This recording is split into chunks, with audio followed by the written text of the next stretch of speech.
Hello everyone, welcome back to logical civilian.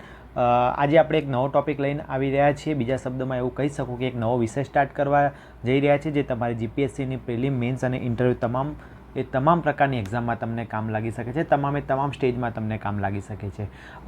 કેમ આ topic લીધો છે એ પણ હું ડિસ્કસ કરી લઈશ, પરંતુ તમને કહી દઉં અત્યાર સુધી કે આપણે RNB interview lecture series start કરી દીધી છે, જેની અંદર આપણે આરએનબીની ઇન્ટરવ્યૂની પ્રિપેરેશન કઈ રીતે કરવી, એમાં આસિસ્ટન્ટ એન્જિનિયરનો રોલ શું છે, એના પહેલાં આપણે મોડર્ન રોડ ટેકનિક્સ ઉપર પણ ચર્ચા કરી લીધી, જેની અંદર રોડ જીપર ટેકનિકની વાત કરી લીધી છે. ત્યારબાદ આપણે પ્લાસ્ટિક વેસ્ટનો રોડની અંદર કઈ રીતે ઉપયોગ કરી શકીએ એની પણ વાત કરી દીધેલી છે. ત્યારબાદ બાયો બિટ્યુમિન બ્લેન્ડિંગ શું છે અને એનો કઈ રીતે યુઝ આપણે રોડ કન્સ્ટ્રક્શનની અંદર કરી શકીએ એના વિશે પણ આપણે વાત કરી લીધી છે. ત્યારબાદ અમુક અગત્યના પ્રોજેક્ટ પણ જોઈ લીધા, જેમ કે કરવી ગુજરાત હાઈ સ્પીડ કોરિડોર પણ જોઈ લીધો છે, અને એના સિવાય કયો એક ટોપિક જોયો હતો, દેટ ઇઝ પ્રધાનમંત્રી ગ્રામ સડક યોજનામાં આવી રીતે 5 થી 6 ટોપિક્સ જે છે એ ઓલરેડી કવર કરી ચૂક્યા છીએ આપણે, અને 2 પ્રિપેરેશન સ્ટ્રેટેજીના વિડીયો પણ કવર કરી ચૂક્યા છીએ. તો આજે એ જ સિરીઝની અંદર આગળ જઈએ છીએ, પરંતુ આ ટોપિક જે છે એ તમારા પ્રિલિમમાં હમણાં જ 200 માર્ક્સના ભારે એવા પેપરની અંદર, ભારે તો ના કહેવાય પરંતુ લેન્ધી પેપરની અંદર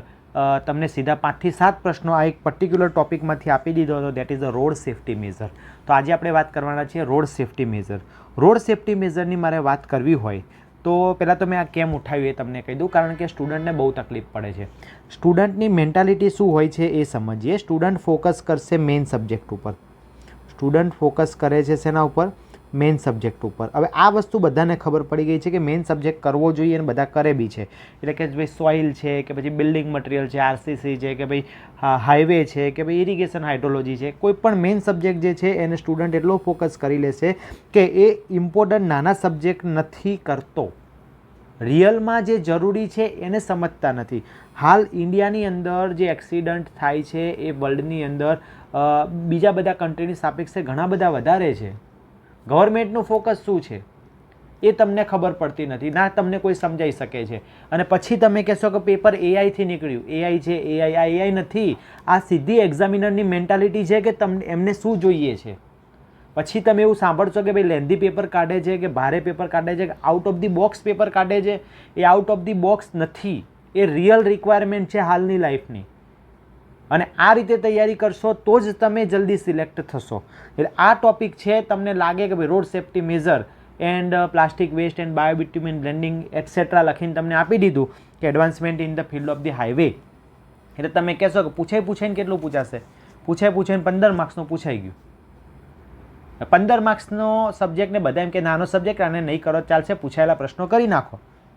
પૂછાયેલા પ્રશ્નો કરવાથી એકાદો માર્ક્સ રિપીટ થઈ શકે, બરાબર, અને એ પણ કદાચ થાય તો થાય. બાકી લોટ્સ ઓફ અત્યારે ઓપ્શન છે કે ગમે ત્યાંથી એ લોકોને પેપર કાઢવું હોય તો કાઢી શકે છે, બરાબર. તો અહીંયા એક આપણે સ્ટાન્ડર્ડ રિસોર્સ ઉપયોગ કર્યો છે કે જ્યાંથી તમને પ્રશ્નો મળે છે. ઇવન લાઇન ટુ લાઇન તમને પ્રશ્નો બતાવી દઈશ કે અહીંયાથી પ્રશ્નો બન્યા છે.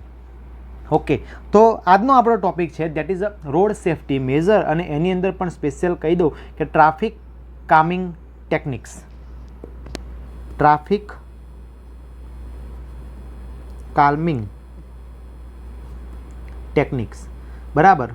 પ્રિલિમ, મેન્સ અને ઇન્ટરવ્યૂ બધામાં જ ઉપયોગ થઈ શકે છે. છેલ્લી એક્ઝામ જે લેવાય એની અંદર રોડ સેફ્ટી મેઝર અને advancement in the field of highway એમ ભેગા થઈને, જેમ કે પ્લાસ્ટિક વેસ્ટના 4 પ્રશ્નો, પછી રિસાયકલ્ડ એગ્રીગેટના 3 પ્રશ્નો, બરાબર, 4 ને 3 7 એરિયા, અને રોડ સેફ્ટીના 5 થી 7 પ્રશ્નો, એમ ટોટલ 15 માર્ક્સ નિયરલી અહીંયા તમને આ ટોપિક આપી ગયો હતો, બરાબર. અને આ ટોપિકમાં શું થયું? બધા લોકોએ છોડી દીધો હતો, બરાબર. તો સૌથી પહેલાં તમને એમ થાય કે સાહેબ આ ટ્રાફિક કાલ્મિંગ ટેકનિક છે શું? તો ટ્રાફિક કાલ્મિંગ ટેકનિક જે છે એ ટ્રાફિકની અંદર કંઈક ચેન્જ કરવા માટેની ટેકનિક છે. તમને અહીંયા વર્ડિંગ સમજાઈ જશે. ટ્રાફિકમાં કંઈક નવું કરવાનું છે, પણ શું નવું કરવાનું છે? કાલ્મિંગ, એટલે કે શાંત કરવાનું છે. તો ટ્રાફિક કાલ્મિંગ ટેકનિક્સ જે છે એ વન ઓફ ધી કહેવાય કે ફિઝિકલ ડિઝાઇન અથવા તો એક એન્જિનિયરિંગ મેઝર ટેકનિક છે, જે શું કરે છે? એક વસ્તુ કરશે, સ્લો ડાઉન. શું કરશે? Slow down. પણ શું? તો કહેશે વ્હીકલ સ્પીડ. વ્હીકલની સ્પીડને શું કરશે? સ્લો ડાઉન કરશે. બીજી વસ્તુ રિડ્યુસ કરશે. શું રિડ્યુસ કરશે? Traffic volume. શું કરશે? Traffic volume. બીજું ડિક્રીઝ કરશે. શું? ડિક્રીઝ કરશે કોલિઝન રિસ્ક. કોલિઝન રિસ્ક આ બધાનો સમન્વય એવી એક ટેકનિકથી કરશું કે જેનાથી આટલી બધી વસ્તુ ઇમ્પ્રૂવ થઈ જશે. That is traffic calming techniques. તો ટ્રાફિક કામિંગ ટેકનિક્સ એક ફિઝિકલ ડિઝાઇન એન્જિનિયરિંગ મેઝર્સ છે કે જે સ્લો ડાઉન કરે છે શેને, વ્હીકલ સ્પીડને, રિડ્યુસ કરે છે શેને, ટ્રાફિક વોલ્યુમને, એન્ડ ડિક્રીઝ કરે છે કોલિઝન રિસ્કને. અલ્ટિમેટલી વાત થાય છે અહીંયા એક્સિડન્ટની. બરાબર. તો એની અંદર અલગ અલગ મેઝર લેવામાં આવે છે. જેમ કે એની અંદર વર્ટિકલ મેઝર લેવામાં આવશે, જેની અંદર હોરિઝોન્ટલ મેઝર લેવામાં આવશે. કયા વર્ટિકલ હશે, કયા હોરિઝોન્ટલ હશે, એની આપણે ચર્ચા કરશું. બરાબર. પરંતુ મેઇન એમ જે છે અહીંયા આટલો છે. હવે તમે કહેશો કે સાહેબ વ્હીકલ સ્પીડને મારે સ્લો કરવીથી શું થશે? તો વ્હીકલ સ્પીડને સ્લો કરવાથી આખો ટ્રાફિકનો સિનારીઓ બદલાઈ જાય છે, તમને માનવામાં નહીં. ટ્રાફિક વોલ્યુમ રિડ્યુસ કરવું ઇટ મીન્સ કે ટ્રાફિકની જે ટ્રાફિક થવા માટે જે મેઇન રિસ્પોન્સિબિલિટીઝ છે that is a improper traffic management. બીજું variety in the vehicle speed. બરાબર. કોઈક વ્યક્તિ જતો હશે આરામથી 20 ને 30ની સ્પીડે અને બાજુમાં એક સમમદેન નીકળી જશે જે 80ની સ્પીડે હશે કે 90ની સ્પીડે હશે. ઇવન ટુ વ્હીલરમાં બી 110 વાળા જોયા છે. બરાબર. 120 વાળા જોયા છે, 130 વાળાએ જોયા છે. બરાબર. તો અહીંયા જે છે આ ટ્રાફિકની અંદર આપણે અહીંયા ઇન્ડિયાની અંદર વેરાયટી જોવા મળે છે. બરાબર. તો હવે તમે એમ કહેશો કે સાહેબ આ તમે બધી વાત કરો છો તો એ કયા રેફરન્સ ઉપરથી વાત કરીએ છીએ આપણે?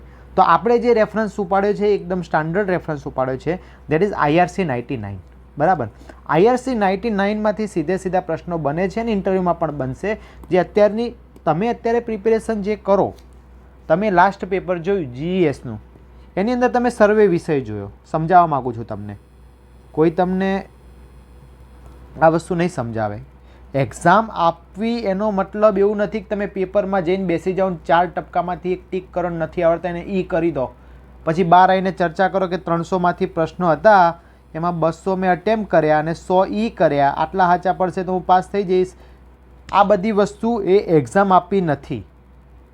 એક્ઝામ આપવી એટલે ટેસ્ટ સિરીઝ સોલ્વ કરવી નથી. એક્ઝામ આપવી એનો મતલબ એક્ઝામની સાયકોલોજી સમજવી પડે, એક્ઝામિનરની રિક્વાયરમેન્ટ સમજવી પડે, ડિપાર્ટમેન્ટ તમને શું કામ લે છે એ સમજવું પડે, જે અત્યારે કોઈ સમજતું બી નથી ને કોઈને સમજાવવું પણ નથી. બરાબર. તો વસ્તુ એ થાય છે કે સર્વે એક સબ્જેક્ટને સમજીએ તો સર્વે સબ્જેક્ટની અંદર બધું મોડર્ન પૂછી લીધું. વિદ્યાર્થીને નોલેજ છે 0 અને વિદ્યાર્થી શું કરે નોલેજ લે, એને ક્યાં લાગવું છે? અત્યારે પ્રિલિમમાં મોડર્ન વાંચવું નથી, પ્રિલિમમાં એડવાન્સ વાંચવું નથી, પછી પ્રિલિમમાં માર્ક્સ ઓછા પડશે, ઇન્ટરવ્યૂમાં પણ હવે કંઈક આવું જ પૂછશે, એટલે પછી કહેશે કે ઇન્ટરવ્યૂ તો ભાઈ બહુ વલ્નરેબલ છે, ઇન્ટરવ્યૂમાં કંઈ આપણા હાથમાં નથી, ઇન્ટરવ્યૂમાં તો માર્ક્સ વેરિએશન છે. ભાઈ તમારા તૈયારીમાં વેરિએશન છે. તમને શું જોઈએ છે, એક્ઝામિનરને GPSCને શું જોઈએ છે એ એનાલિસિસ કરવામાં નથી ખબર પડતી, પણ તમે શું કરવા માગો છો? ડાયરેક્ટ 4 બુક તમને કોઈકે કહી દીધી એ લઈને તમે ગોખવા માંગો છો. બહુ એવા વિદ્યાર્થીઓ છે મારી ધ્યાનમાં, તો એવા બહુ સારા વિદ્યાર્થીઓ પણ છે કે જે પેપર આવે ને એટલે 2 દિવસ વાંચવાનું છોડીને પેપરનું એનાલિસિસ કરે, પછી પોતાનું સેલ્ફ એસેસમેન્ટ કરે. ને આવું તો કોઈ કરતું જ નથી કે એની ભૂલ ક્યાં થાય છે. તમે એક્ઝામ આપવા જાઓ એટલે તમને એટલી બી ખબર હોવી જોઈએ કે મારા સેલ્ફ એસેસમેન્ટ પ્રમાણે મારે કેટલા ટીક કરવા જોઈએ.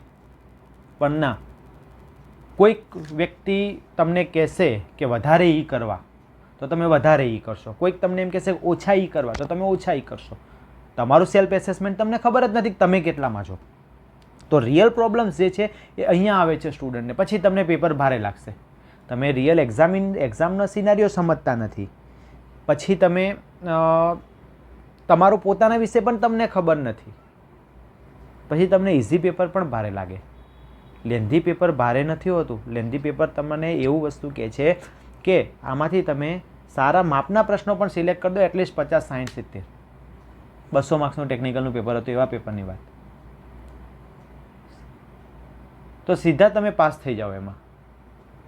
પછી જે છે તમારે ઇન્ટરવ્યૂ માટે લડવાનું છે. પણ સ્ટુડન્ટ હાઈપર થઈ જાય કે ભાઈ 70 પેજનું પેપર, 70 નહીં 100 પેજનું પેપર આવે તો પણ ડરો નહીં. એવી પ્રિપેરેશન તમારી હોવી જોઈએ, કારણ કે તમારે 80,000 પગાર લેવાનો છે. તમારા ફેમિલીને તમારે ગ્રો કરાવડાવવાનું છે, તમારા માતા પિતાના સપના પૂરા કરવાના છે, તો એના પેજીસથી કશું લેવા દેવા ના હોવું જોઈએ. બરાબર. તો એટલા માટે આપણે આ એક નવો ટોપિક સ્ટાર્ટ કર્યો છે અને એના પછી મેં પણ તમને કીધું છે આપણા ટેલિગ્રામ ચેનલની અંદર કે નેક્સ્ટ હું તમને હાર્ડી ક્રોસ મેથડ પણ સમજાવીશ. દરેક પેપરમાં 2 પ્રશ્નો પૂછી લે છે, બરાબર. તમને કોઈ ના ભણાવે એટલે એનો મતલબ એ નથી કે ઇમ્પોર્ટન્ટ નથી, બરાબર. આપણે આપણું જાતે જ ગ્રો કરવાનો છે. તમે રેફરન્સ માટે કોઈ પણ જગ્યાએ ભણો, યોગ્ય છે. યુટ્યુબથી ભણો, કોઈ ઓફલાઈન એકેડમી, ઓનલાઈન એકેડમી, ગમે ત્યાંથી ભણો, પણ સેલ્ફ ડેવલપમેન્ટ બહુ જરૂરી છે આ ફિલ્ડની અંદર, બરાબર. એ વસ્તુને ધ્યાનમાં રાખીને હું આવા ટોપિક સિલેક્ટ કરું છું. બધા કહે છે કે સાહેબ તમને કઈ રીતે ખબર પડી કે આ 20 માર્ક્સના કરંટમાંથી તમારા સીધા 10 થી 15 પ્રશ્નો પૂછાઈ જાય છે? તમારું એવું તો કેવું એનાલિસિસ છે? તો એના માટે એનાલિસિસ નહીં, જસ્ટ રિયલ સિનારીઓ શું ચાલે છે. દરેક ઇવન જીએસનું પેપર હોય કે અથવા ગુજરાતનું એસટીઆઈનું પેપર હોય કે ડીવાયએસનું પેપર હોય તો પણ હું 2 કલાક જોઉં છું. કેમ? કારણ કે હું મારા વિદ્યાર્થીઓને ગાઈડ કરી શકું. એમાંથી હું જોઉં છું કે મારા કેટલા પ્રશ્નો પૂછાયા. ટેલિગ્રામમાં લાસ્ટ જીએસ અને ક્લાસ 2ની એક્ઝામ પહેલાં મેં તમને એક શેર કર્યું હતું કે ભાઈ વચ્ચે પીએસઆઈની કે એવી એક્ઝામમાં 30 માર્ક્સનું કરંટ હતું, એમાંથી 21-22 પ્રશ્નો સીધા આપણા પૂછાઈ ગયા, બરાબર છે. હા, ટેલિગ્રામની વાત કરું તો લોજિકલ સિવિલિયન કરીને આપણી ટેલિગ્રામ ચેનલ છે, જેની લિંક ડિસ્ક્રિપ્શનમાં છે. આપણી એપ છે જેમાં હું રેગ્યુલર ફ્રી ટેસ્ટ પ્રોવાઈડ કરું છું, તો પ્રિલિમના વિદ્યાર્થીઓને ફાયદો થાય. અને ડિસ્કશન માટે આપણે એક ગ્રુપ છે ઓફર લેટર ક્લબ કરીને, જેમાં હું એક્ટિવ કેન્ડિડેટને એડ કરું છું, કે જે એક્ટિવ છે એને જ, કોઈ મારો ઓળખીતું છે અથવા મને કોઈ સામેથી કહેશે એને નહીં. અને ઇન જનરલ કે કોઈ એ ગ્રુપમાં નથી તો ડાયરેક્ટ મારા જોડે ઇન્ટરેક્શન કરી શકે, એના માટે આપણે એપ બનાવેલી છે, બરાબર. તો એનું નામ પણ ધ લોજિકલ સિવિલિયન છે, એની પણ ડિસ્ક્રિપ્શનની અંદર લિંક છે. ઓકે, ચલો તો સ્ટાર્ટ કરીએ. Traffic calming techniques based on the IRC 99. તો સૌથી પહેલાં IRC 99 2018 ખાસ નોટ કરી દેજો, ડાયરેક્ટ આવું બી પૂછી શકે. IRC 99 2018 ગાઈડલાઇન છે શેના માટે? For traffic calming measure in urban and rural area.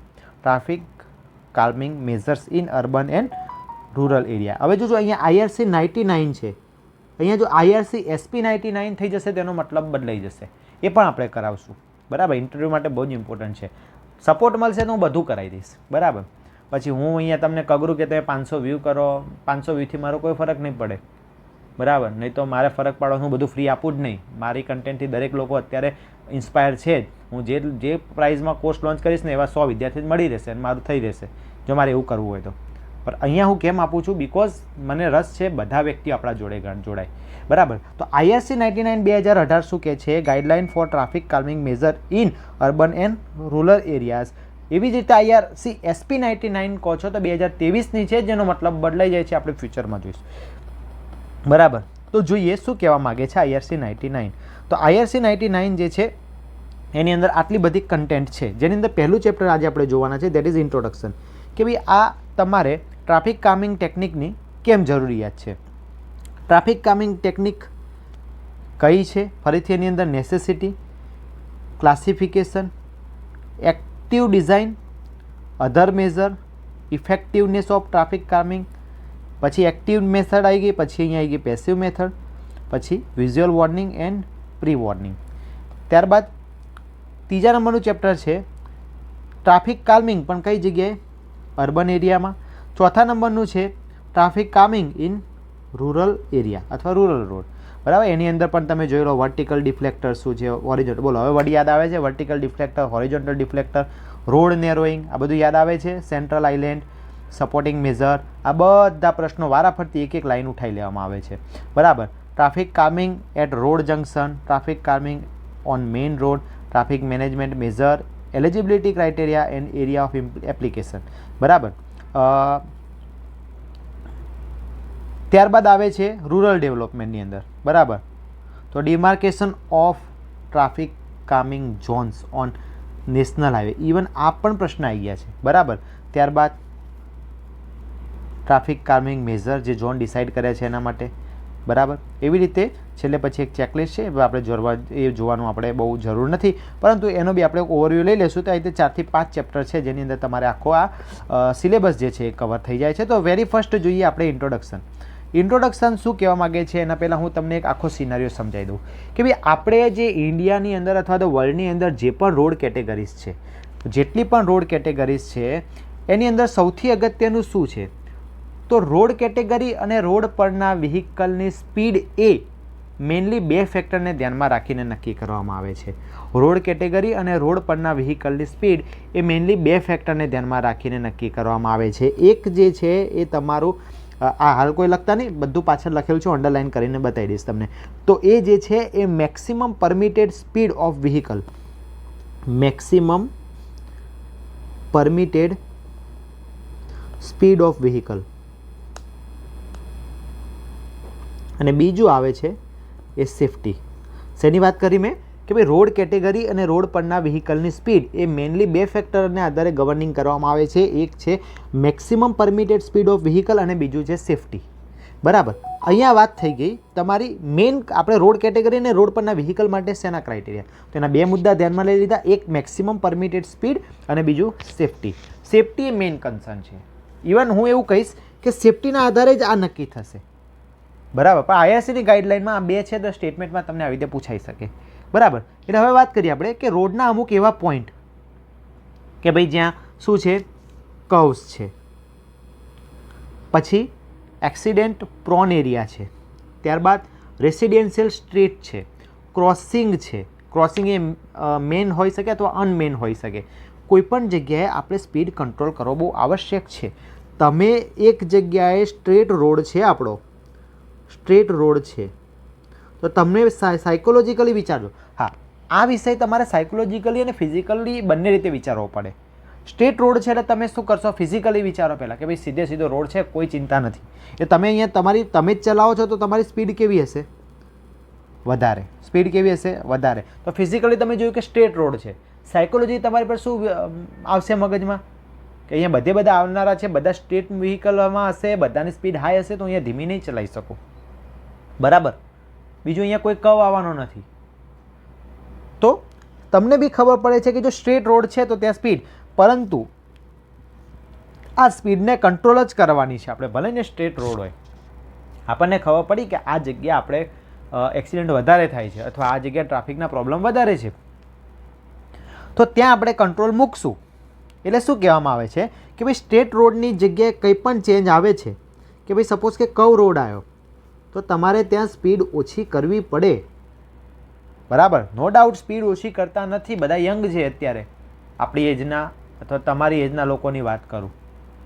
બરાબર, કારણ કે આમાંથી મારા કરતાં ઘણા મોટા બી છે તૈયારી કરતા. એટલે જે તે એજના વ્યક્તિને અલગ અલગ આપણે કે ભાઈ લોહી બહુ ઉકળતું છે અત્યારનું, એ રીતની પરિસ્થિતિ છે અહીંયા કે એને 7 કિલોમીટર ટ્રાવેલિંગ કરવાનું છે. બરાબર, એટલે કોઈકને એવું છે કે હું 7 મિનિટમાં પહોંચીશ તો ચાલશે, કોઈકને એવું છે કે હું તો કે 2 મિનિટ કે 3 મિનિટ જ લઈશ, અને કોઈકને એવું છે ભલે શાંતિથી પહોંચતા, શાંતિથી સીધા પહોંચી જઈએ એ અલગ છે, તો હું 10 મિનિટે લઉં, 15 મિનિટે લઉં. બરાબર, એવી રીતે વ્હીકલ કેરેક્ટરિસ્ટિક્સ પણ બદલાઈ જાય છે કે 7 જ કિલોમીટર છે ને, લાવો સાયકલ લઈને જતા રહીએ. તો બીજો કે સાયકલ લઈને કોણ જાય, કે આપણે તો અમીર છીએ. ઇટ મીન્સ કે સેવરલ ફેક્ટર્સ અહીંયા અફેક્ટ કરે છે રોડ યુઝર્સ દ્વારા. રોડ યુઝર કેરેક્ટરિસ્ટિક્સ બદલાય છે, વ્હીકલ યુઝર કેરેક્ટરિસ્ટિક્સ બદલાય છે. રોડની કેરેક્ટરિસ્ટિક્સ, વ્હીકલની કેરેક્ટરિસ્ટિક્સ, દરેક વસ્તુ અહીંયા બદલાય છે. ઇટ મીન્સ કે આપણે ગમે તે થાય આપણે સ્પીડ કંટ્રોલ કરવી પડે. તો સ્ટ્રેટ રોડ હોય ત્યાં હું સ્પીડ હાઈ રાખું તો એક સમયે ચાલશે, પણ કર્વ રોડ ઉપર મારે સ્પીડ ઓછી કરવી જ પડે. નોર્મલ એવો રોડ કે જ્યાં ટ્રાફિક કન્ડિશન નોર્મલ છે એની જગ્યાએ હું એવી કોઈ જગ્યા પસંદ કરું, જેમ કે આપણને ખબર છે કે આ એક્સિડન્ટલ પ્રોન એરિયા છે, એક્સિડન્ટ પ્રોન એરિયા છે. બીજી વસ્તુ કે કોઈ જગ્યાએ નિયરલી રેસિડેન્શિયલ એરિયા ચાલુ થાય છે, કોઈ જગ્યાએ સ્કૂલ્સ ચાલુ થાય છે. બરાબર, તો આવી જગ્યાએ અથવા તો ભાઈ આપણે રોડના કમ્પોનન્ટમાં ક્રોસિંગ્સ લઈ લો, તો આવી જગ્યાએ તમને મને બધાને ખબર પડે કે અહીંયા સ્પીડ કંટ્રોલ કરવી પડે. સારો માણસ છે તે ઓટોમેટિક સ્પીડ કંટ્રોલ કરીને ચાલશે કે ભાઈ આગળ કોકના નાના બાળકો જતા હશે સ્કૂલ છે તો અહીંયા હું ધીમે ના ચલાવી શકું. બાળકની મેન્ટાલિટી આખી અલગ છે, એ સહેજ ગભરાઈ જાય તો રોડ દોડીને પણ ક્રોસ કરશે અથવા અચાનક બીજી સાઈડ જતા રહેશે. બરાબર, તો તમે વિચારી શકો કે અહીંયા કોઈકનું નાનું બાળક છે અથવા કોઈકના ફેમિલીનો રિસ્પોન્સિબલ પર્સન છે જે અહીંયા આ એરિયામાં વધારે છે આવા લોકો, તો ત્યાં આપણે સીધી રીતે રોડ આપણે વ્હીકલની સ્પીડ શું કરવી પડે, રિડ્યુસ કરવી પડે. પણ એ રિડ્યુસ જનરલી તમે કરો સારા છો તો બાકી મેં કીધું એ પ્રમાણે ઉકળતું લોહી હોય તો એ શું કરશે? 10 વખત બ્રેક મારશે, પણ એક વખત 80ની સ્પીડ, આગળ બ્રેક મારીને 20ની સ્પીડ, 80ની સ્પીડ, 20ની સ્પીડ. કેમ? કારણ કે એ તો અંબાણી જોડે એમને મીટિંગ હોય છે, એમને સ્પીડ હોય છે, પછી ભલે સામેવાળાને જે થવું હોય. બરાબર છે. તો આ રીતની મેન્ટાલિટી તમારે જોવા મળે. તો અહીંયા આપણે શું કરવું પડે કે જો કોઈ વ્યક્તિ જાતે સેલ્ફ અવેરનેસ નથી રાખતા અને આપણને બી ખબર છે કે ના જ રાખી શકે, તો એવા માટે તમારે એને ફોર્સફુલી સ્પીડ લિમિટ કરાવવી પડે. વર્ડ એ સમજજો, ફોર્સફુલી શું કરવું પડે? સ્પીડ લિમિટ આપવી પડે. એ ફોર્સફુલી સ્પીડ લિમિટ આપવાની જે મેથડ છે ને એને જ બીજા કન્ડિશનમાં ટ્રાફિક કાલ્મિંગ ટેકનિક કહેશું. બીજા શબ્દોમાં ટ્રાફિક કાલ્મિંગ ટેકનિક કહેશું. હવે તમે કહેશો કે સાહેબ ફોર્સફુલી સ્પીડનો શું મતલબ? ભાઈ જેને જવું એ જઈ શકે 100ની સ્પીડે, 100 કિલોમીટર પર અવરની સ્પીડે જેને જવું એ જઈ શકે છે. બરાબર, પણ હું આગળ જ બમ્પ મૂકી દઉં તો, હમ્પ કેવું હોય તો હમ્પ અથવા તો સ્પીડ બ્રેકર મૂકી દઉં તો અહીંયા એને ના છૂટકે 20ની સ્પીડ કરવી જ પડે. તો આ મેં ફોર્સફુલી સ્પીડ રિડક્શન કરાવડાવી. તો રોડના અમુક એવા પોઈન્ટ હોય કે જ્યાં આપણે શું કરવું પડે, કર્વ્સ છે કે પછી એક્સિડન્ટ પ્રોન એરિયા છે, જ્યાં આપણે આવી રીતે મેઝર્સ લેવા પડે. બરાબર. હવે ટ્રાફિક કામિંગ ટેકનિક જે છે એ હાલ સોસાયટી માટે સૌથી ઇમ્પોર્ટન્ટ બની ગઈ છે. કેમ? મેં તમને કહી દીધું. સોસાયટી એટલે કોઈ પર્ટિક્યુલર સોસાયટી, આખો સમાજની વાત આવી ગઈ. રોડ એક્સિડન્ટના કેસમાં વ્હીકલની speed difference, direction and mass of the vehicle આ એક ઇમ્પોર્ટન્ટ રોલ પ્લે કરતા ફેક્ટર્સ બની ગયા છે આજકાલ. કે ભાઈ તમે જ્યાં એક્સિડન્ટ જોયો એના રીઝન શું હોઈ શકે, એક્સિડન્ટના રિઝલ્ટ શું હોઈ શકે. તો એક્સિડન્ટના રીઝનની વાત કરીએ આપણે તો એ એક્સિડન્ટના રીઝન જે છે એ અલગ અલગ હોઈ શકે. જેમ કે એક્સિડન્ટના રીઝન જે છે એ અલગ અલગ હોઈ શકે. એક મિનિટ, આ એવો કોલ હું મ્યુટ કરું છું.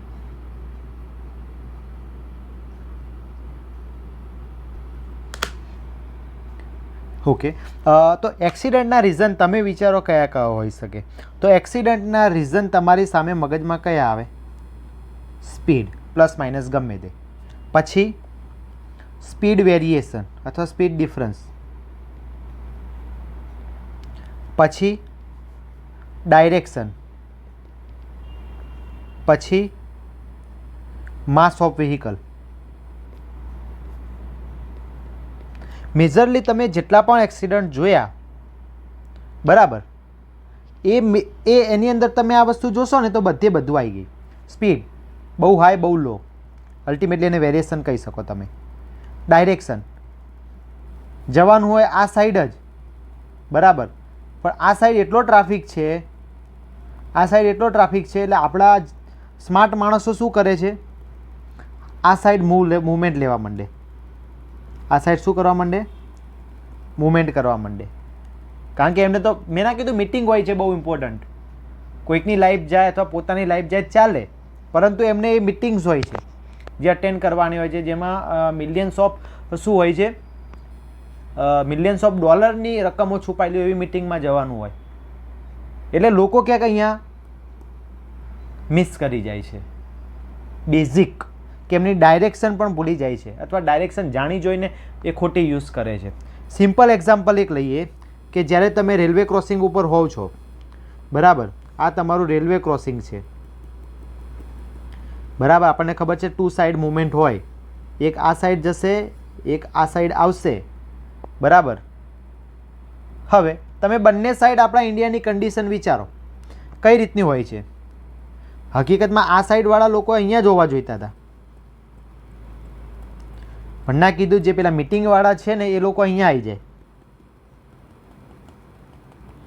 ઇટ મીન્સ કે સામેથી આવવાવાળા દરેક વ્યક્તિને આ લોકો હવે આમ મૂવમેન્ટ કરશે. પછી આ લોકોને બી તો મીટિંગ હતી ને. મીટિંગ ના હોય તો આપણે મીટિંગ વર્ડ થોડું સેશન નવો ટોપિક અઘરો છે, પરંતુ ઇઝી બને એટલા માટે તમને આ વર્ડ્સમાં બધું બોલું છું, બરાબર. ઓવરઓલ તમારું ડેવલપમેન્ટ થાય એ આપણો ગોલ છે, બરાબર. ચલો, પછી આ તો જે છે એને તો આમ જવાનું જ છે, એટલે અહીંયા ટ્રાફિકના કોન્ફ્લિક્ટ થાય એટલે કોઈક એકબીજાને અડી જાય એટલે પાછળ ઊંધા ફરીને 2 મિનિટ તો જોઈ રહે, અથવા તો ઉતરીને આવી જાય, ગાડી પર આવી જશે, કેટલું એ થઈ જશે ત્યાં. ભૂલ કોની? સેમ વસ્તુ પાછું આ સાઈડ પણ હશે. અલ્ટિમેટલી ડાયરેક્શન ખોટી લીધી, એના લીધે એક્સિડન્ટ થયો. બરાબર. હકીકતમાં અહીંયા આવવાવાળાના કારણે કદાચ એમની 1 મિનિટ બગડી જાય, પરંતુ પાછળવાળો વ્યક્તિ જે ડિસિપ્લિનમાં ચાલે છે એની 10-15 મિનિટ બગડે છે. બરાબર. તો આ બધી વસ્તુ શું છે? એક ડાયરેક્શનના ચેન્જના લીધે અહીં એક્સિડન્ટનું એક રીઝન ઊભું થઈ ગયું. બીજું, માસ ઓફ વ્હીકલ. ઓટો રિક્ષા હોય તેમાં મેક્સિમમ પાછળ 3 અને આગળ 1 કે 2, ચલો રોજગારીની વાત છે તો અહીંયા 5 સુધી ચાલે, પરંતુ પાછળ જ 5 અને આગળ 4 અને ડ્રાઈવર પોતે, એમ ટોટલ 10 વ્યક્તિથી લઈને એ જશે, જેટલો માસ એલાઉ છે નહીં. ઓવર માસ થઈ ગયું. ટ્રક એની મૂવમેન્ટ માટે ફિક્સ જ હોય કે આટલા ટન આની અંદર તમે માલ ભરી શકો, પરંતુ એ વસ્તુ પણ એ ફોલો નથી કરતા, જેના કારણે ઘણી વખત એવું થાય કે શાંતિથી બાજુમાં ચાલતો બાઇક સવાર, ઇવન એને હેલ્મેટ પણ પહેર્યું છે, બરાબર, ઘરે એનું ફેમિલી એની રાહ પણ જોઈ રહી છે કે હાલ આવશે માણસ, પણ એ ઓવરલોડેડ ટ્રક નમી જાય છે અને એના ઉપર પડે છે. આવા ન્યૂઝ આપણે સાંભળ્યા જ છે ને. બરાબર. તો અહીંયા એક રૂલ્સ તોડવાને કારણે શું થઈ ગયું? પ્રોબ્લેમ ક્રિએટ થઈ ગઈ. બરાબર. તો એક્સિડન્ટ જે બી છે એ તમને આટલા રીઝન જોયા હશે કે ભાઈ speed variation, direction and mass of the vehicle, આ મેઇન જે ઇમ્પોર્ટન્ટ રોલ પ્લે કરે છે કે જેના કારણે એક્સિડન્ટ થાય છે. આના કારણે ફોરેન કન્ટ્રી શું કરે છે તમને ખબર છે? એક ક્રાઇટેરિયા બનાવી દે છે. ફોરેન કન્ટ્રી શું કરે છે? ક્રાઇટેરિયા બનાવી દે છે કે જ્યાં જ્યાં ઇમ્પોર્ટન્ટ પ્લેસીસ છે, લાઇક સ્કૂલ છે, લાઇક હાઈ ટ્રાફિક હોસ્પિટલ છે, લાઇક રેસિડેન્શિયલ એરિયા છે, બરાબર, તો આવા એરિયાની અંદર એ લોકો એક ઝોન બનાવી દે છે, જે ઝોનનું નામ જ 30 કિલોમીટર પર આર ઝોન પાડી દીધું છે. 30 કિલોમીટર પર આર ઝોન એટલે કે અહીંયા સ્પીડ લિમિટ તમારે 30 કિલોમીટર પર આર જ હોવી જોઈએ, એનાથી ઓછી, એનાથી વધારે નહીં. બરાબર. તો આવા ઝોનને લોકો 30 કિલોમીટર અવર ઝોન બનાવી દે, મતલબ સ્પીડ તો આટલી લિમિટેડ. હવે એક વ્યક્તિ 30 જાય છે, કંઈ 5 તો નહીં જ જતો હોય, 10 બી નહીં જતો હોય, બીજો જતો હશે તો 20-25 જતો, લેટ્સ સે કે 20, પણ અહીંયા એવરેજ સ્પીડ તમે સમજો કે અહીંયા 25ની જ થઈ ગઈ. તો સ્પીડ વેરિએશન ઘટી જાય છે, સ્પીડ ઘટી જાય છે. બરાબર. તો અહીંયા 2 ક્રાઇટેરિયા જે આપણે એક્સિડન્ટની અંદર થતા હતા, હવે તમે આવા ઝોન બનાવ્યો છે, એટલીસ્ટ તમે એટલું વિચારો કે એ લોકોએ ડાયરેક્શનનો તો ધ્યાન રાખી જશે, અને એમના ક્રાઇટેરિયા જ હશે કે આ રોડ ઉપર હેવી વ્હીકલ અથવા માસ ઓફ વ્હીકલ આટલું જ હોવું જોઈએ. ઇટ મીન્સ કે આવા ઝોન બનાવીને એ લોકોએ આ જે કર્યું, જેનાથી એક્સિડન્ટ એરિયા અથવા એક્સિડન્ટ પ્રોન એરિયાની અંદર એક્સિડન્ટ ઘટી ગયા, તો અલ્ટિમેટલી આ શું થઈ ગયું? ટ્રાફિક કાલ્મિંગ ટેકનિક થઈ ગઈ. અલ્ટિમેટલી શું થઈ ગઈ? Traffic calming technique. બરાબર. તો યુરોપમાં આવા નંબર ઓફ 30 કિલોમીટર પર આવર ઝોન બનાવીને એક્સિડન્ટ કંટ્રોલ કરવામાં આવે, જેથી આનો એક ફાયદો થયો કે એક એક્સિડન્ટ શું થઈ ગયા? ઘટી ગયા. ટ્રાફિક મૂવમેન્ટ કેવી થઈ ગઈ? તો ટ્રાફિક મૂવમેન્ટ થઈ ગઈ સ્મૂથ. બીજી વસ્તુ, ટ્રાફિક મૂવમેન્ટ સ્મૂથ થઈ ગઈ, ઇટ મીન્સ ફ્યુઅલ કેવું ગયું? લેસ. તો ટ્રાવેલિંગ અથવા તો ટ્રાન્સપોર્ટ મૂવમેન્ટ અલ્ટિમેટલી કેવી થઈ ગઈ?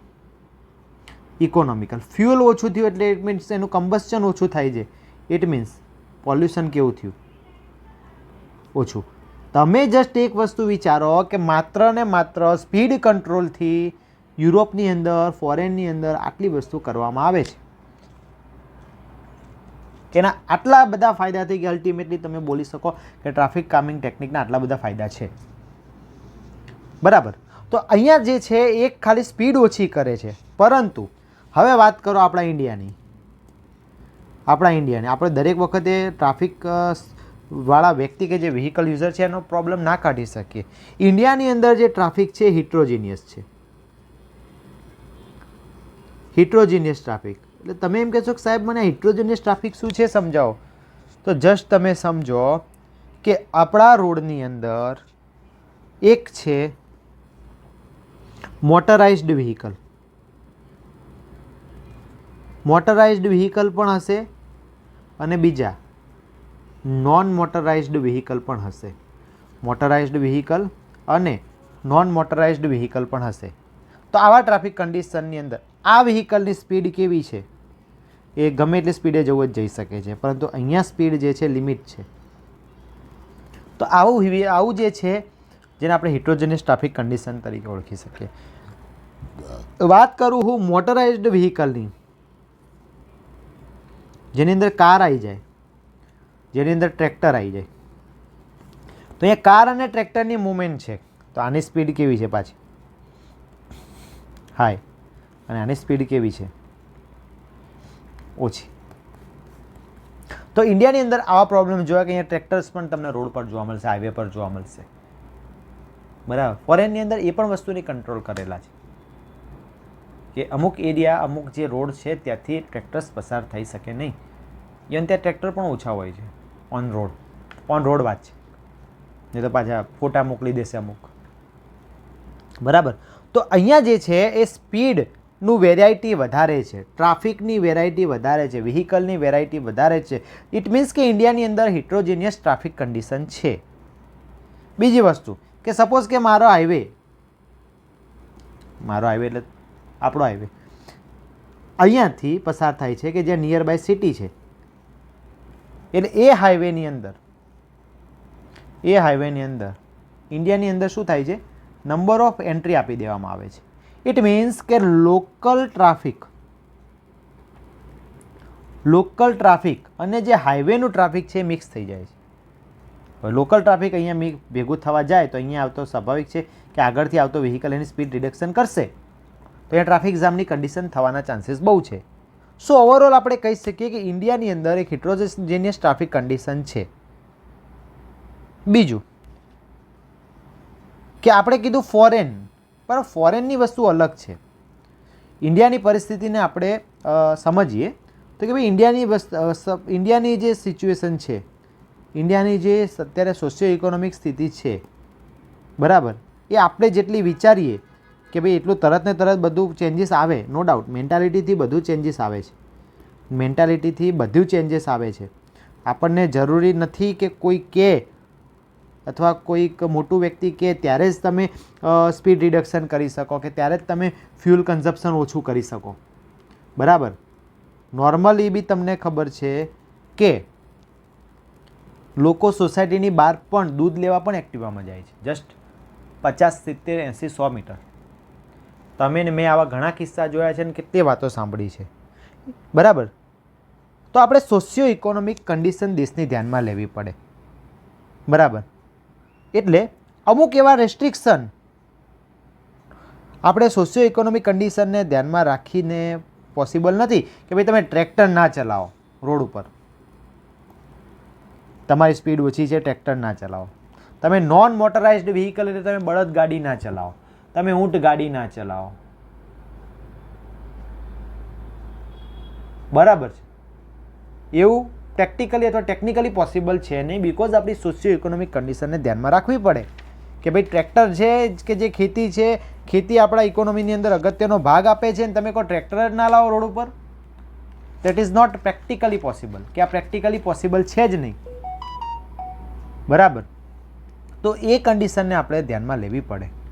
ત્યારબાદ આપણે વાત કરીએ કે અત્યારે જે રોડ કન્સ્ટ્રક્શન અને મેન્ટેનન્સ ચાલે છે એ અત્યારે ઇન્ડિયાની અંદર સૌથી મોસ્ટ એક્સપેન્સિવ પબ્લિક એક્સપેન્ડિચર આઇટમની અંદર કન્સિડર કરવામાં આવે છે. બરાબર. અને એની સોશિયલ કોસ્ટ, તમે એક વસ્તુ સમજો, મેં વાત કરી અહીંયા રોડ કન્સ્ટ્રક્શન અને maintenance.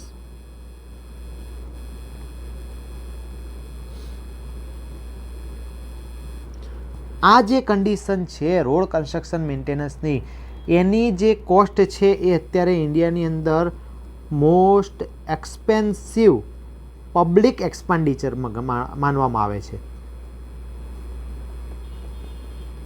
Most expensive public expenditure. બરાબર. આની પાછળનું કન્સ્ટ્રક્શન અને મેન્ટેનન્સની કોસ્ટને જ તમે મોસ્ટ એક્સપેન્સિવ કહી દીધી, પરંતુ તમે એની અંદર જે એક્સ્ટ્રા ખર્ચો થાય છે એ કોઈ ધ્યાનમાં લેતું નથી ને એને ઇન્ડિયાની અંદર ક્વોન્ટિફાય કરવી બહુ જ મુશ્કેલ છે. હવે તમે કહેશો કે સાહેબ એવી કઈ એક્સ્ટ્રા આઇટમ? તો ટ્રાફિકના લીધે એક્સ્ટ્રા ફ્યુલ,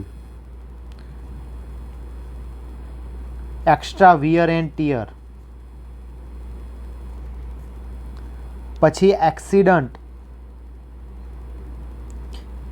નુકસાન,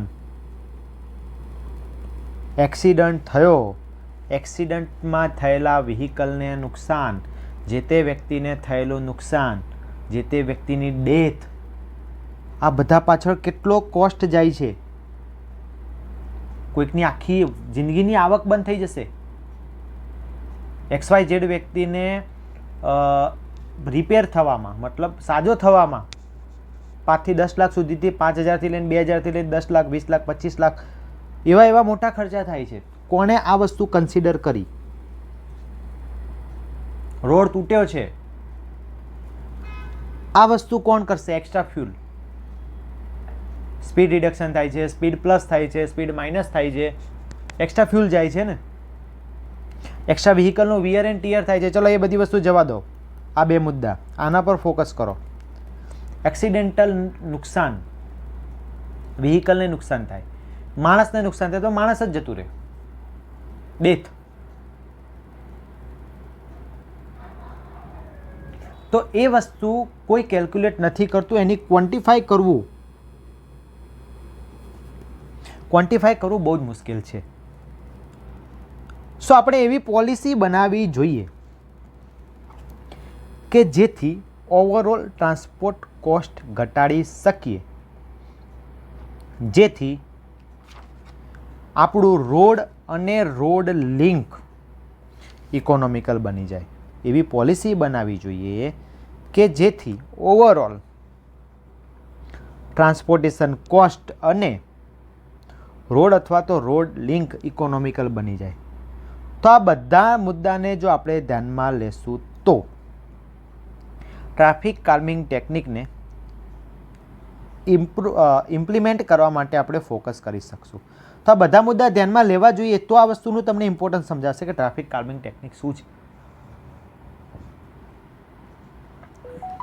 હકીકતમાં આ બધા પાછળ એક પબ્લિક અવેરનેસ બહુ જરૂરી છે. ઇન્ટરવ્યૂમાં આ વર્ડ બહુ બોલવો, પબ્લિક અવેરનેસ. શું કરવા? સ્કૂલ જોડે તમે બમ્પ મૂકો તો જ લોકો સ્પીડ ઓછી કરે. એ સ્કૂલમાં જે તે વ્યક્તિનું બાળક પણ હોઈ શકે છે, કોઈ બીજા વ્યક્તિનું બાળક પણ હોઈ શકે છે. એટલે પબ્લિક અવેરનેસ બહુ જરૂરી છે ને. તો પબ્લિક અવેરનેસ નથી તો એના માટે ટ્રાફિક કાલ્મિંગ ટેકનિક ઇમ્પ્લિમેન્ટ કરવું છે તો આ બધી કોસ્ટ, બધું અહીંયા એક્સ્ટ્રા ફ્યુલ એટલે પોલ્યુશન પણ ઇફેક્ટ આવે છે, કરવું જરૂરી છે. બરાબર. તો એક સિમ્પલ ચેન્જ લાવીએ કે સિટી હોય તો એની અંદર સ્પીડ લિમિટ લાવી દઈએ. સમજો, સિટીની અંદર સ્પીડ લિમિટ લાવી દઈએ. બરાબર, સ્ટાન્ડર્ડ ડેટા છે. પેસેન્જર વ્હીકલ ની મેક્સિમમ સ્પીડ 50 km/h જ હોવી જોઈએ. કોમર્શિયલ વ્હીકલ જેની મેક્સિમમ સ્પીડ 40 km/h જ હોવી જોઈએ. અને એટ ધી એન્ડ ઓફ બધા જ વ્હીકલ એક તમને એવરેજ સ્પીડ મળી જશે. એવરેજ સ્પીડ ઓફ વ્હીકલ જે તમારી નીકળી આવશે 20 થી 30 km/h. બરાબર. કોઈ પાવ ડાયું થાય સાહેબ 40 થી 50 તો એવરેજ 45 થાય. ભાઈ હું એક વ્હીકલની વાત નહીં કરતો ભાઈ, average speed of all vehicle. Bus, average speed of all vehicle. તો એક આવો ક્રાઇટેરિયા બનાવી દો તમે તો અહીંયા આટલો ચેન્જીસ આવી શકે, જેનાથી એક વસ્તુ થઈ ગઈ કે એક્સલરેશન ડી એક્સલરેશનનો પ્રોબ્લેમ ઘટી ગયો, સ્પીડ વેરિએશન ઘટી ગઈ. બરાબર. હવે એક રિસર્ચ એવું કહે છે કે ભાઈ જે રોડ એક્સિડન્ટ થાય છે ને, રોડ એક્સિડન્ટ એ ફંક્શન છે વ્હીકલ સ્પીડ ઉપર. વ્હીકલ સ્પીડ જ મેઇન ગવર્નિંગ રીઝન છે રોડ એક્સિડન્ટ પાછળનું. બરાબર. હવે તમે કહેશો કે સાહેબ કેમ એવું? તો એક કન્ડિશન વિચારો, હાઈ સ્પીડ વ્હીકલ અને બીજું લો સ્પીડ વ્હીકલ તમે નજરે જોઈ રહ્યા છો અથવા તમે પોતે જ છો. બરાબર. હાઈ સ્પીડ ઉપર જાઓ છો ને લો સ્પીડ, એટલે લો એટલે મીડિયમ સમજી લેવી.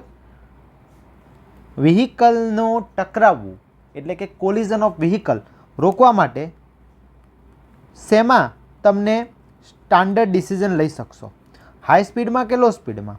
તો સ્વાભાવિક છે કે હાઈ સ્પીડમાં કોલિઝન રોકવું મુશ્કેલ છે.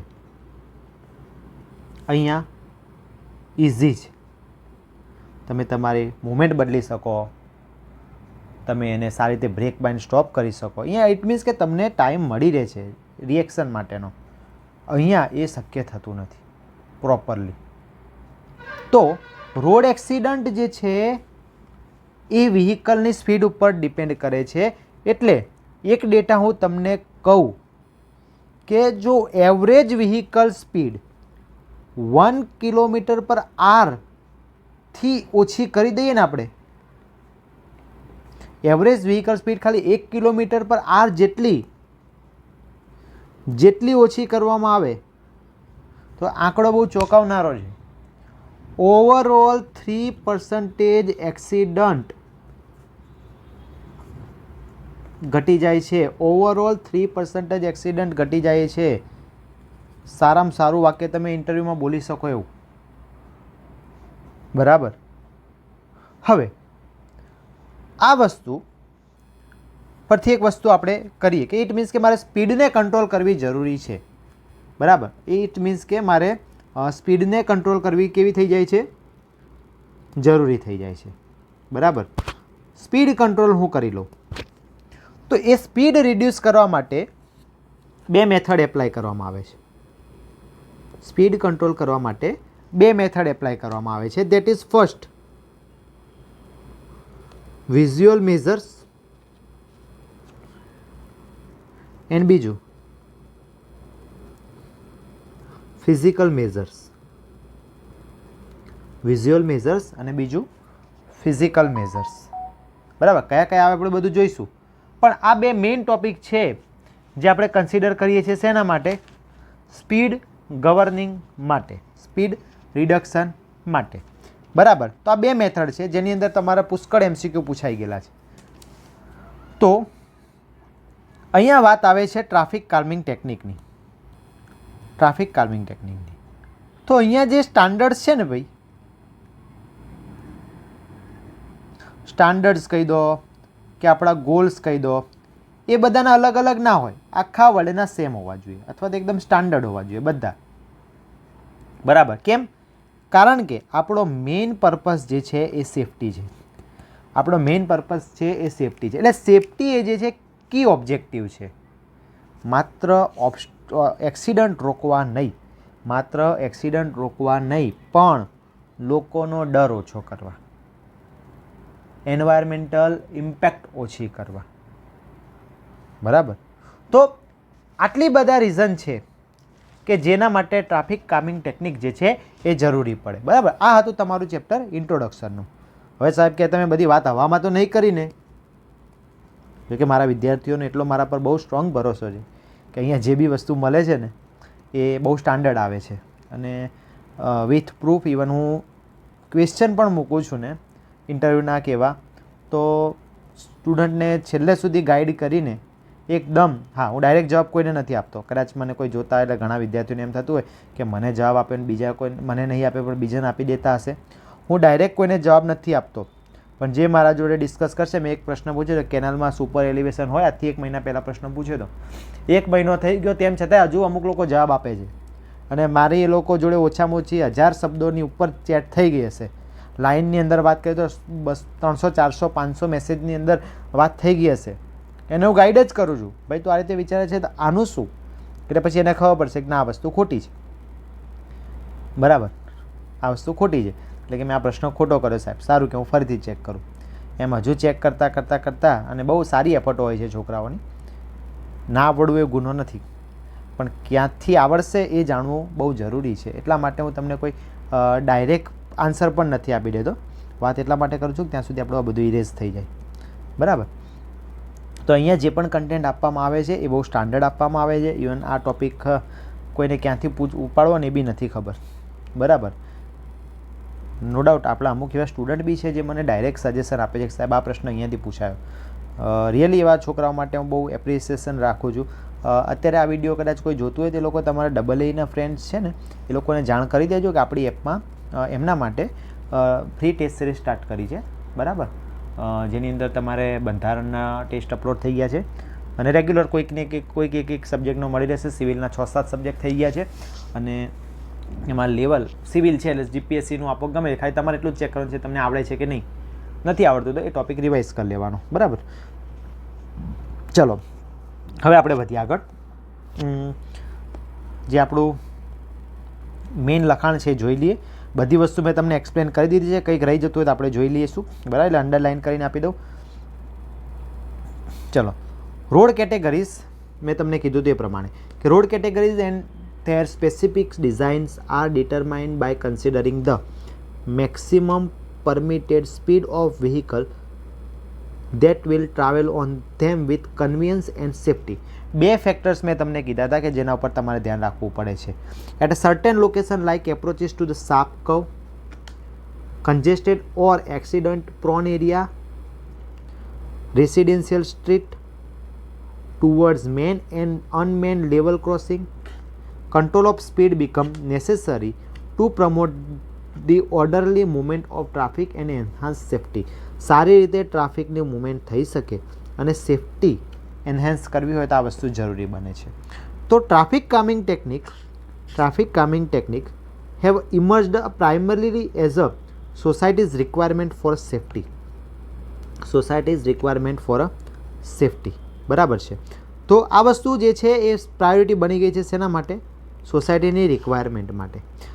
It is widely accepted that the differences and variation in the speed, direction and mass of the vehicle are some of the key determinants of severity of the road accident.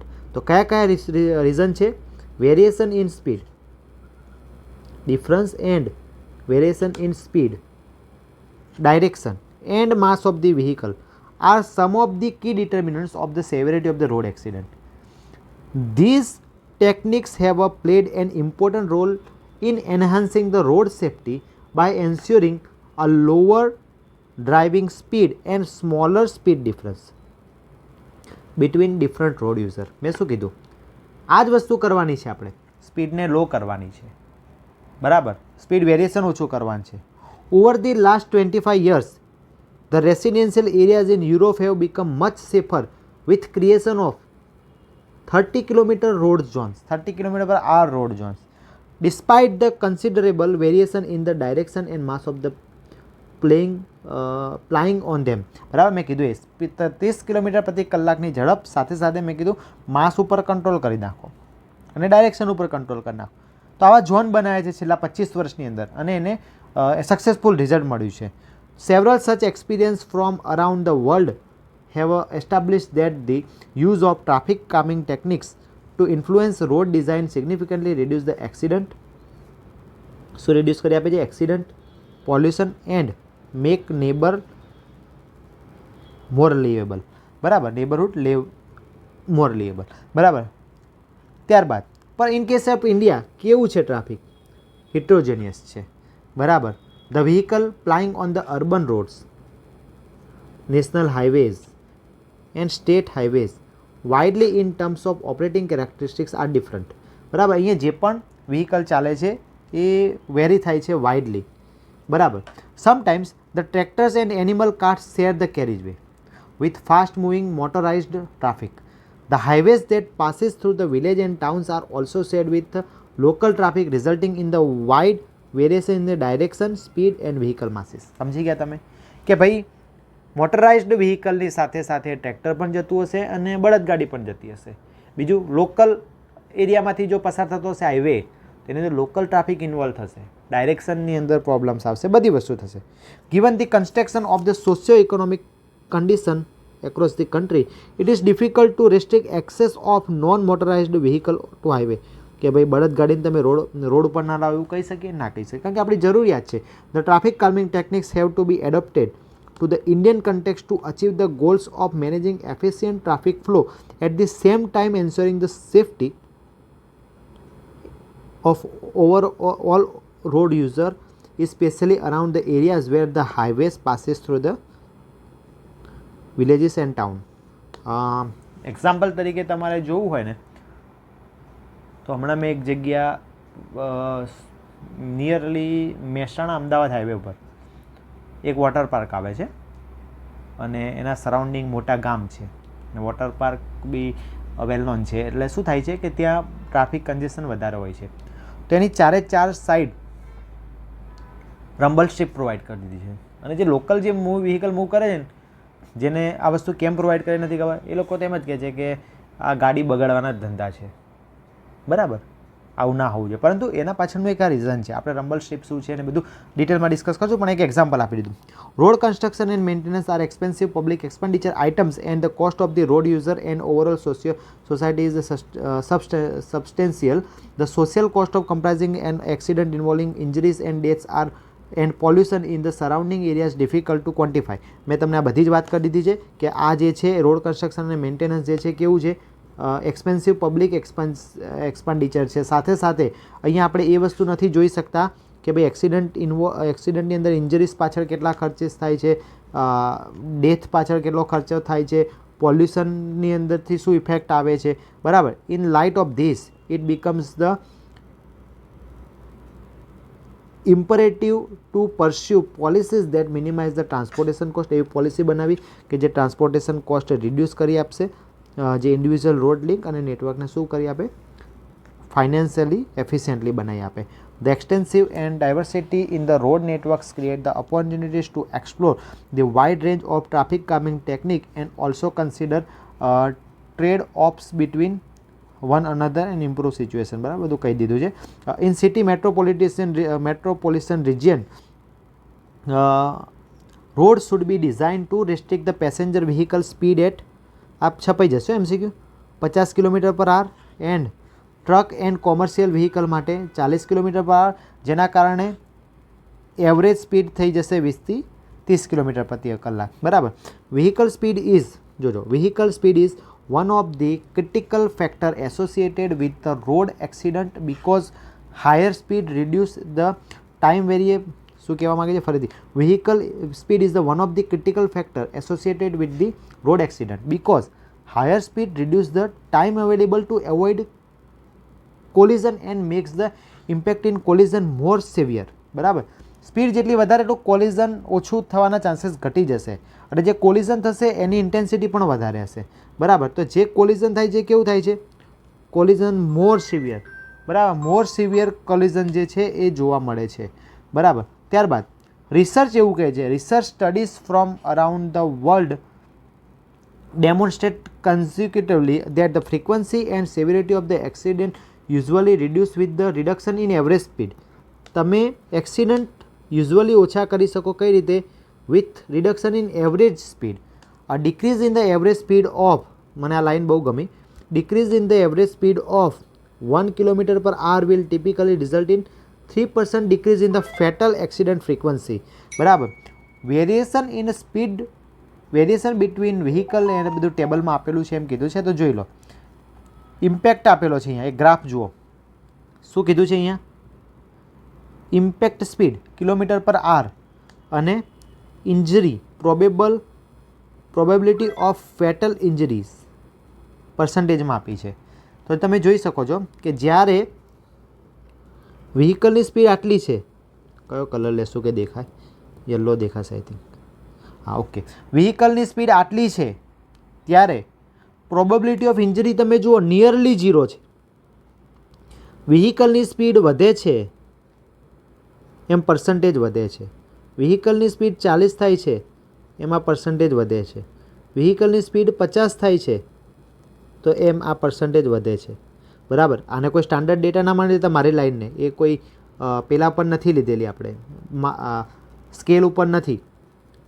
60 થાય છે તો આટલું થઈ જાય છે, 80 થાય છે તો આટલું થઈ જાય છે, અને ઓલમોસ્ટ 90 પર જુઓ, નિયરલી 100% ડેમેજ ઉપર આવી જાય છે. સમજો છો? તો આ એક સ્ટાન્ડર્ડ વસ્તુ છે કે જે તમે જોઈ શકો છો કે સ્પીડની ઇમ્પેક્ટ શું છે. ત્યારબાદ effect of death and injuries by change in the mean speed.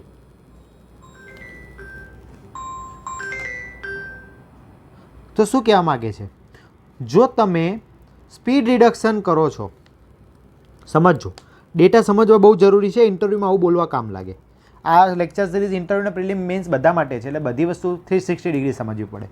Speed reduction તમે કરો છો 10%, તો ચેન્જ થઈ જાય છે. મીન સ્પીડની વાત છે. મીન સ્પીડ તમે 10% ઓછી કરો છો તો ડેથમાં 38% ઘટાડો થાય છે. બરાબર. આને સમજાવવા માટે આપણે એક કામ કરીએ કે શરૂઆતથી સ્ટાર્ટ કરીએ કે મીન સ્પીડ રિડક્શન થાય છે તો 1% જેટલી, તો ડેથ ઘટી જાય છે 4%, સિરિયસ ઇન્જરી ઘટી જાય છે 3%, અધર ઇન્જરીઝ ઘટી જાય છે 1%, પ્રોપર્ટી ડેમેજ ઘટી જાય છે 10%. જો મીન સ્પીડ તમે 5% ઘટાડો છો તો ડેથ ઘટી જાય છે 21%, સિરિયસ ઇન્જરી ઘટી જાય છે 14%, અધર ઇન્જરીઝ ઘટી જાય છે 7%, અને પ્રોપર્ટી ડેમેજ ઘટી જાય છે 5%થી લઈને.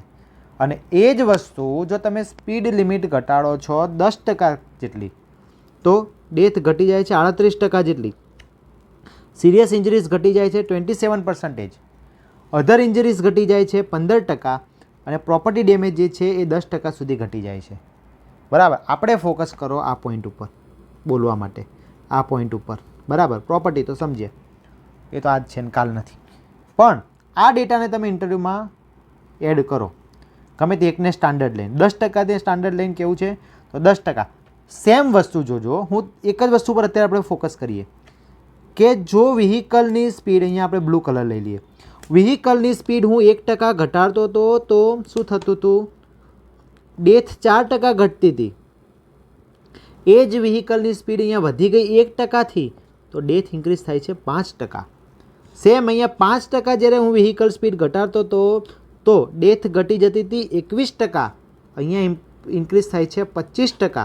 અહીંયા 10%ના ઘટાડાથી 38% ડેથ ઘટતી હતી, અહીંયા ઇન્ક્રીઝ થઈ જાય છે 54%. ઇટ મીન્સ કે એક સ્પીડ ઘટાડવાથી જે ફાયદો થાય છે એના કરતાં સ્પીડ વધારવાથી કેટલી હદે નુકસાન થાય છે. બીજી બાજુ તમે જુઓ, જો સ્પીડ 1% વધે છે તો સિરિયસ ઇન્જરીઝ વધે છે 3%, અધર ઇન્જરીઝ વધે છે 2%, પ્રોપર્ટી ડેમેજ વધે છે 1% જેટલું. અહીંયા 10%નો ઘટાડો હતો, અહીંયા 1%નો વધારો થઈ ગયો. બરાબર.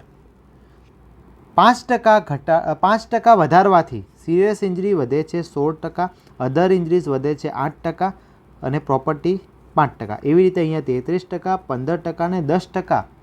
તમે આ બે વસ્તુનું વેરિએશન જુઓ કે સ્પીડ, મીન સ્પીડ તમે 10% ઘટાડી દો છો તો ડેથ 38% ઘટી જાય છે, ને અહીંયા ડેથ જે છે 54% વધી જાય છે જો તમે 10% વધારો. તો being a smart road user તમારે શું કરવું? એમ તો હું તો એવું વસ્તુ કહું છું કે આ લેક્ચર તમે દરેકને સમજાવો, બતાવો, એટલીસ્ટ આટલો પોર્શન, તો રોડની અંદર કેટલાય પ્રોબ્લેમ ઘટી જાય. ઇવન મેં જ્યારે આ વસ્તુ વાંચી ત્યારે મને પણ બહુ પેલું એ થયું કે ના ભાઈ, આ તો દરેકને ખબર હોવી જોઈએ રિયલમાં. બરાબર. Given the wide differences in the traffic pattern in different countries, it is recommended that clear and unambiguous instructions should be communicated to ensure that the design is appropriate for the local condition. Two main principles for speed reducing measures have been discussed. તો કયા? એક મેં તમને કીધું, visual measures અને બીજું physical measures. Visual મેઝર્સની અંદર આવે છે speed limit sign, painted strip across the road, zebra crossing, stop marking on the road surface, 3 dimensional marking, road surface pattern and શું છે પ્લાન્ટ્સ એટસેટ્રા. પૂછાયેલો છે કે નહીં પ્રશ્ન જૂના કેન્ડિડેટ?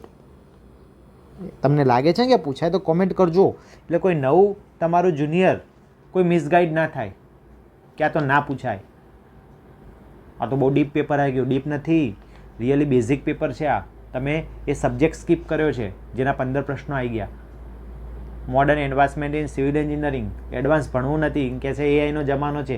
એ ખબર છે કે પેપર એઆઈથી કાઢે છે, પણ એ નથી ખબર કે સિસ્ટમ કેટલી મોડર્ન થઈ ગઈ છે. એઆઈથી મોડર્ન થયું એ ખબર છે, પણ સિસ્ટમમાં પ્લાસ્ટિક વેસ્ટ મેનેજમેન્ટ આવી ગયું છે, સિસ્ટમમાં બાયોબિટ્યુમિન આવી ગયું છે, પ્લાસ્ટિક રોડ ઉપર પ્રશ્નો આવી ગયા, બાયોબિટ્યુમિન હજુ પેન્ડિંગ છે. કદાચ તમને આ GWSSB એમાં જોવા મળે 175 પોસ્ટ ઉપર.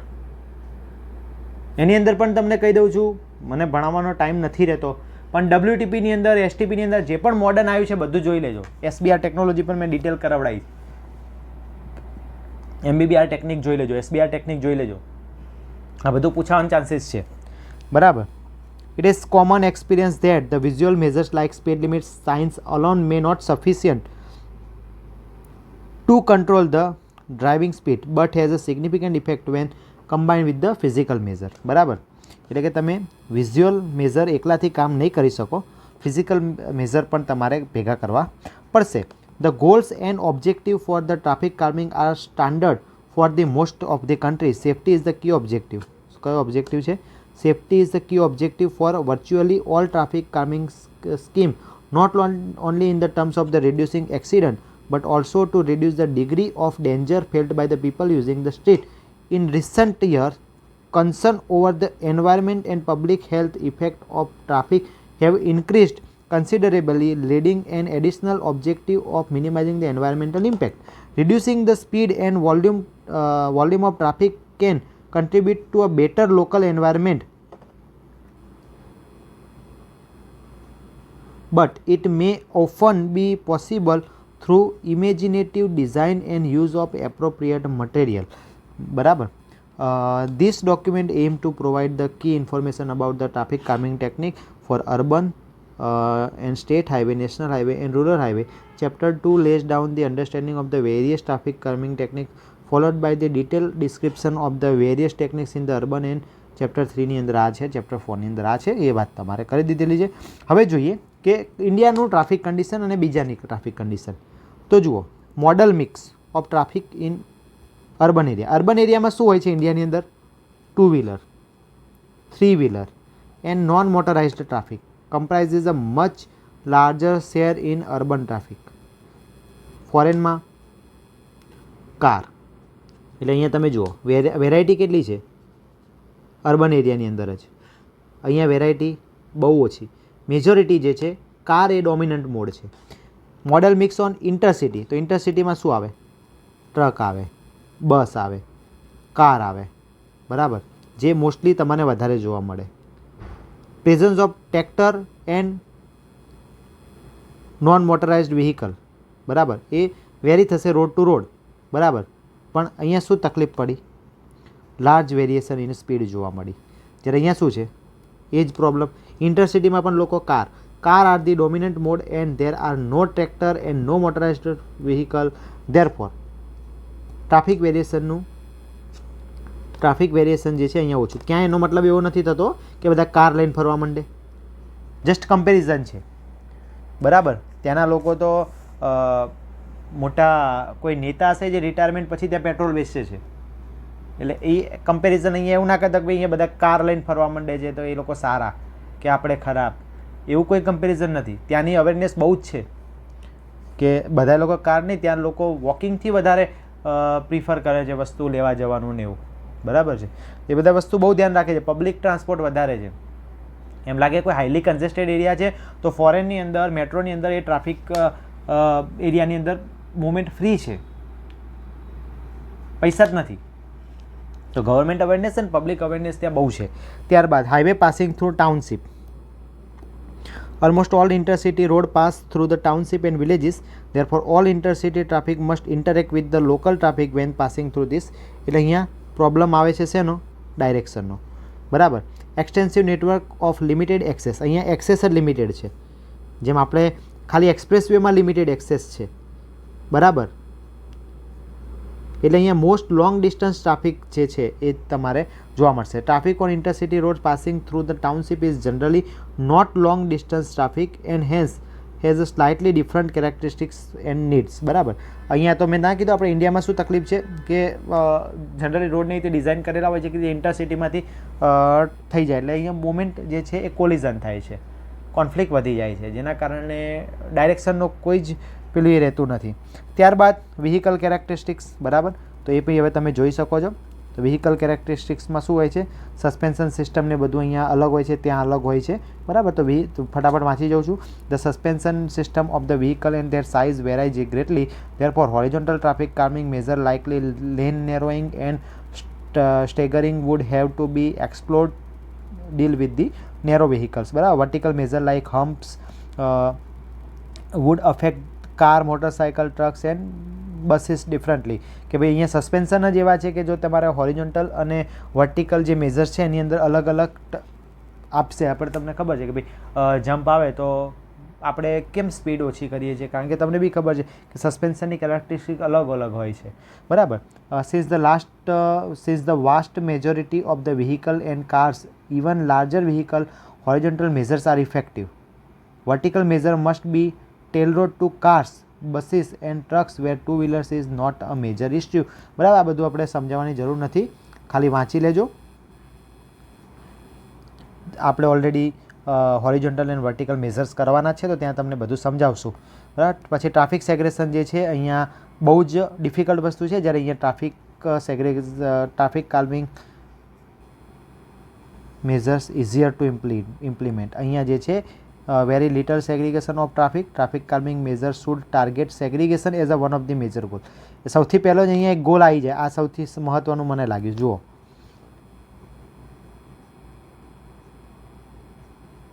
Important note, exam point of view નહીં, ટ્રાફિક કાલ્મિંગ ટેકનિક અપનાવવા બાબતે એ શું કહે છે કે સેગ્રિગેશન બહુ છે, ટ્રાફિકનું હિટ્રોજીનિયસ છે, એનું સેગ્રિગેશન બહુ ડિફિકલ્ટ છે. તો ટ્રાફિક કાલ્મિંગ ટેકનિક એવી લાવો કે પહેલાં સેગ્રિગેટ કરી આપે, પછી બીજી વસ્તુ થશે. જ્યારે અહીંયા એવું નથી, એટલે કે ટ્રાફિક કાલ્મિંગ ટેકનિક જે છે એ આપણે અહીંયા ઇઝીલી ઇમ્પ્લિમેન્ટ કરવું હોય તો કરી શકીએ. તો હવે આપણું નેક્સ્ટ ચેપ્ટર જે છે આપણું ટ્રાફિક કાલ્મિંગ ટેકનિક ઉપર જ છે, તો એ આપણે સ્ટાર્ટ કરશું નેક્સ્ટ લેક્ચરમાં. તમને બધાને તો એવું જ હતું કે ભાઈ એક લેક્ચરની અંદર આવી જશે, ના, 4 થી 5 લેક્ચર લેશું, 5 થી 7 લેક્ચર લેશું, ત્યારે આ ટૉપિક આપણે પતશે. બરાબર. તો અહીંયા આરએનબી ઇન્ટરવ્યૂ માટે તમારે આ ટૉપિક જે છે એ બહુ જ ઇમ્પોર્ટન્ટ રહેશે. પ્રિલિમમાં તો ઇમ્પોર્ટન્ટ છે ને મેઇનલી હવે મેન્સમાં પણ પૂછાઈ જાય. જે પ્રશ્ન પૂછાવાનો છે આપણે નેક્સ્ટ લેક્ચરમાં કરાવવાના છીએ. બરાબર. જે પ્રશ્ન પૂછવાના ચાન્સીસ છે આપણે નેક્સ્ટ લેક્ચરમાં કરાવવાના છીએ. તો વાંચતા રહેજો. વિડીયો બનાવવામાં બહુ જ ડિફિકલ્ટી આવે છે, બિકોઝ આની લેંગ્વેજ તમે જુઓ કેટલી હાઈ છે. એ સમજવું, એને સિમ્પ્લિફાય કરવું અને તમારા સુધી ડિલિવર કરવું.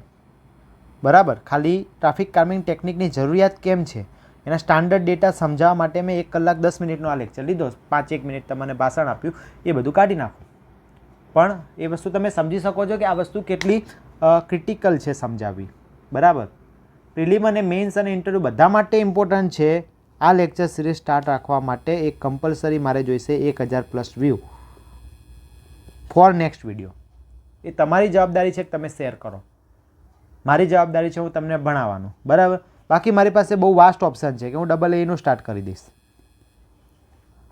મને ખબર છે એ લોકો છોકરાઓ જોડાશે. મને ભણાવવું ગમે છે, મને બલ્ક ગમે છે. વધારે લોકો જેટલા મારા સુધી જોડાય ને મારું ગાઈડન્સ લે એવું મને ગમે છે. હું કોઈકનું સારું કરી શકું એવું મને ગમે છે. મારે પેલા વ્યક્તિઓ નથી જોતા કે જે દૂધમાં દહીંમાં બંનેમાં પગ રાખવાવાળા હોય કે ચલો હે પેલીમાં હેડો જતા રહીએ, પણ દૂધમાં દહીંમાં પગ રાખવાવાળો બે બાજુ ખરડાય જ. બરાબર. આ વસ્તુ યાદ રાખવી. જૂના લોકોની કહેવતો ખોટી ના હોય કદી. એટલે ફોકસ નો ડાઉટ એક્ઝામ છે કરી લેવાય, પણ તમારો મેઇન એમ ક્લિયર હોવો જોઈએ. ઇન્ટરવ્યૂ એટલે 80% ઇન્ટરવ્યૂ, 20% જ પ્રિલિમ. તમે એટલા તો કેપેબલ બનો કે જે ઇન્ટરવ્યૂ આપવા જાય છે, ઇન્ટરવ્યૂની તૈયારી કરે છે, પ્રિલિમ તો કાઢી જ નાખે. પણ કોન્ફિડન્સ નથી તમને, તો એ કોન્ફિડન્સ ક્લિયર કરો. બરાબર. તો મેઇન એમ આપણો હતો રોડ સેફ્ટી મેઝર સ્ટાર્ટ કરવાનો, જે આપણે કરી દીધું છે. મળીએ નેક્સ્ટ લેક્ચરમાં. ત્યાં સુધી વાંચતા રહેજો, તમારા માતા પિતાના સપના પૂરા કરતા રહેજો. જે લોકો એપ પર અથવા વિડીયો માટે આ નવા છે આપણી ચેનલ ઉપર, એ આપણી એપ ડાઉનલોડ કરી દેજો, ટેલિગ્રામ ચેનલ ડાઉનલોડ કરી દેજો, જોઈન કરી લેજો. ટેલિગ્રામ ચેનલની અંદર આપણે ડેલી કરંટ અફેર્સ પ્રોવાઈડ કરીએ છીએ, જેથી તમારે કોઈ અલગથી કોઈ મટીરિયલ તમારે ના વાંચવું પડે, કોઈ મેગેઝિન ના વાંચવું પડે. જે ટૉપિક હું તમને આપું છું એ ટૉપિક તમારે પર્ટિક્યુલર પકડવાનો, એના વિશે સર્ચ કરી લેવાનું, એ જ તમારા માટે ઇનફ થઈ જશે. લાસ્ટ જીએસની અંદર 20માંથી 15 કે 16 પ્રશ્નો સીધા આપણે મૂકેલા કટિંગ્સમાંથી જ પૂછાઈ ગયા છે. તો આવી રીતે અત્યારે જીપીએસસી પ્રશ્નો પૂછે છે, મારો એનાલિસિસ છે અને આપણે એ પ્રમાણે સક્સેસ થયા જ છીએ. તો એટલીસ્ટ તમે એટલું બી કરશો, કરંટ અફેર્સ સાવ છોડી દેતા એના કરતાં એ વસ્તુ સારી. બરાબર. તો એના માટે આપણે ટેલિગ્રામ ચેનલમાં તમારે જોડાવવું જરૂરી છે. નવા વિદ્યાર્થીઓ સુધી ખાસ આ વિડીયો શેર કરો, જેથી એ લોકો પણ બેનિફિટ લે, ક્યાંય કોઈ મિસગાઈડ ના થાય. બરાબર. તો મળીએ નેક્સ્ટ લેક્ચરમાં. ફરીથી વાંચતા રહેજો, તમારા માતા પિતાના સપના પૂરા કરતા રહેજો. તમારી સક્સેસની લોકો રાહ જોઈને બેઠા છે. બરાબર. એ લોકોને રિટાયરમેન્ટ આપવાનો ટાઈમ આવી ગયો છે. તો અગેન વાંચતા રહેજો, માતા પિતાના સપના પૂરા કરતા રહેજો. મળીએ નેક્સ્ટ લેક્ચરમાં. જય હિન્દ.